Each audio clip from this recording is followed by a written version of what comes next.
कश्मीर के अलगाववादी नेता शब्बीर शाह को प्रवर्तन निदेशालय ने गिरफ्तार कर लिया है। मनी लॉन्ड्रिंग के 10 साल पुराने मामले में गिरफ्तारी की गई है। शब्बीर को श्रीनगर की हमहमा पुलिस चौकी में रखा गया। आज उसे दिल्ली लाकर अदालत में पेश किया जा सकता है। 2 जुलाई को पटियाला हाउस कोर्ट ने पीएमएलए के तहत शब्बीर के खिलाफ गैर जमानती वारंट जारी किया था। दिल्ली पुलिस ने 26 अगस्त 2005 को असलम वानी नाम के व्यक्ति को पकड़ा था। असलम के पास से 5 विस्फोटक, पिस्टल और 62,96,000 रुपए कैश मिले थे। जांच में सामने आया कि असलम शब्बीर शाह के लिए हवाला का पैसा लाता था। हवाला का पैसा पाकिस्तान से दिल्ली आता था। असलम इसे श्रीनगर पहुंचाता था। ईडी ने शब्बीर शाह के खिलाफ 2007 में मनी लॉन्ड्रिंग का केस दर्ज किया। शब्बीर शाह 10 साल से जांच से बच रहा था। बीते 2 साल में उसे 8 समन भेजे गए।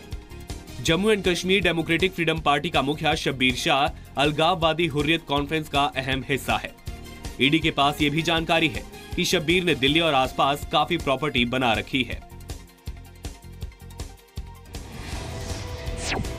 शब्बीर शाह की गिरफ्तारी से आतंकी फंडिंग केस में हुर्रियत कॉन्फ्रेंस पर शिकंजा और कस गया है। दिल्ली में एनआईए की जांच टीम भी शब्बीर शाह से पूछताछ कर सकती है।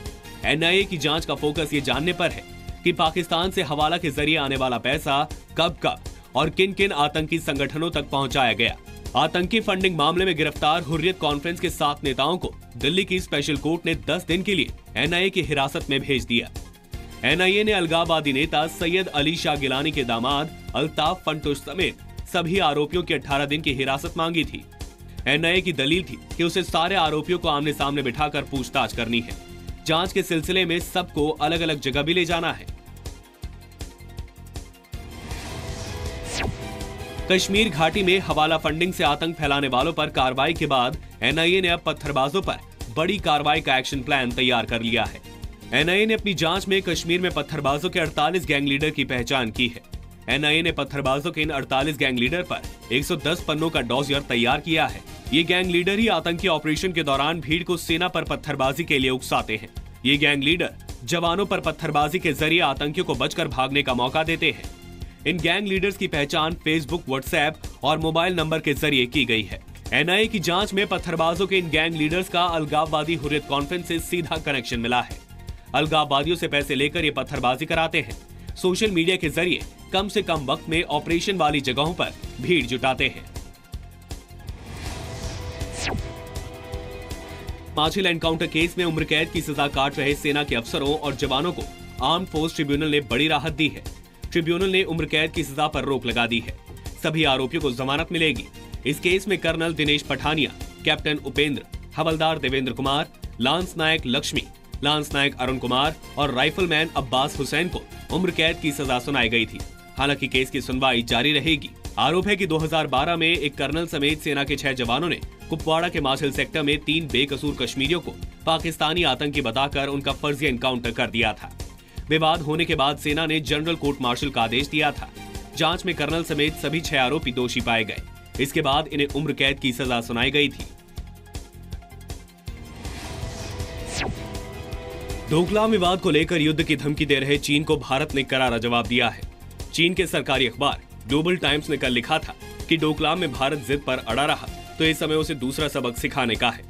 इस पर भारतीय उपसेना प्रमुख लेफ्टिनेंट जनरल शरद चंद्र ने कहा कि सेना चीन की हर चुनौती से निपटने के लिए तैयार है। Despite having the Himalayas between us,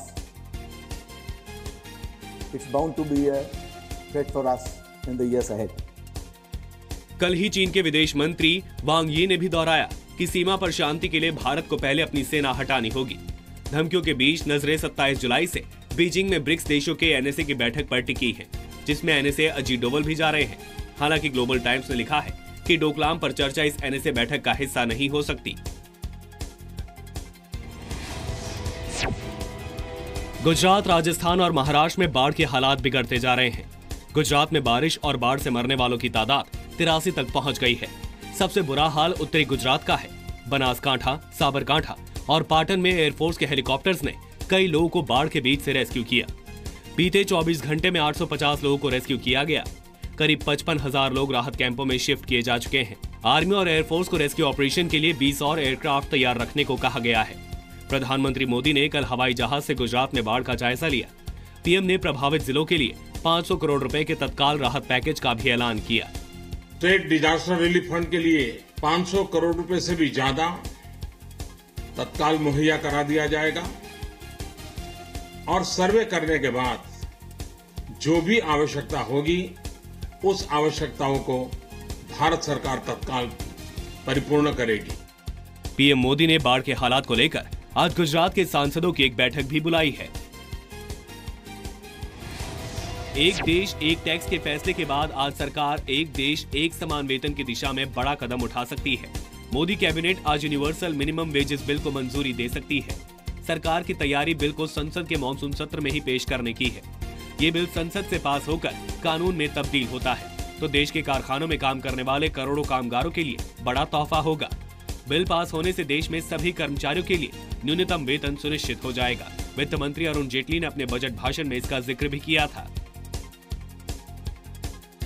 देश आज कारगिल युद्ध के शहीदों को याद कर रहा है।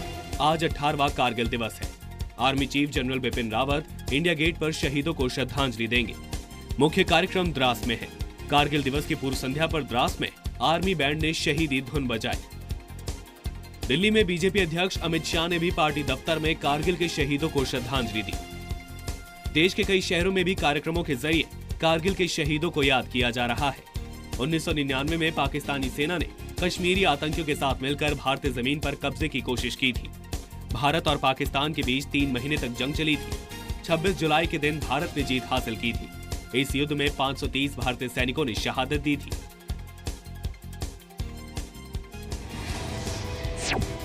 सरकार ने 2000 के नोट की छपाई बंद होने का खंडन किया है। वित्त मंत्रालय के सूत्रों ने कहा है कि 2000 के नोट की छपाई बंद होना सिर्फ अफवाह है, इसमें कोई सच्चाई नहीं है। सूत्रों के मुताबिक मंत्रालय ने यह भी कहा है कि 200 के नए नोट जारी होंगे या नहीं, ये रिजर्व बैंक तय करेगा। दूसरी तरफ लोकसभा में गृह राज्य मंत्री हंसराज अहिर ने जानकारी दी कि इस साल देश में 500 और 1000 के 79,691 जाली नोट पकड़े गए हैं। इंग्लैंड में महज 9 रनों के अंतर से आईसीसी क्रिकेट वर्ल्ड कप के खिताब से चूकी भारतीय महिला टीम देश लौट आई है। लेडी टीम इंडिया के विमान ने मुंबई एयरपोर्ट पर लैंड किया तो खिलाड़ियों के स्वागत में देर रात को भी भारी तादाद में फैंस जमा थे। कॉलेज और स्कूल की कई छात्राओं ने तालियों की गड़गड़ाहट के साथ टीम इंडिया का स्वागत किया। ये दूसरा मौका है जब महिला क्रिकेट के वर्ल्ड कप में भारतीय टीम फाइनल में पहुंची थी। टीम आज दोपहर 1 बजे प्रेस कॉन्फ्रेंस करेगी। कप्तान मिताली राज समेत पूरी टीम का कल दिल्ली में सम्मान किया जाएगा।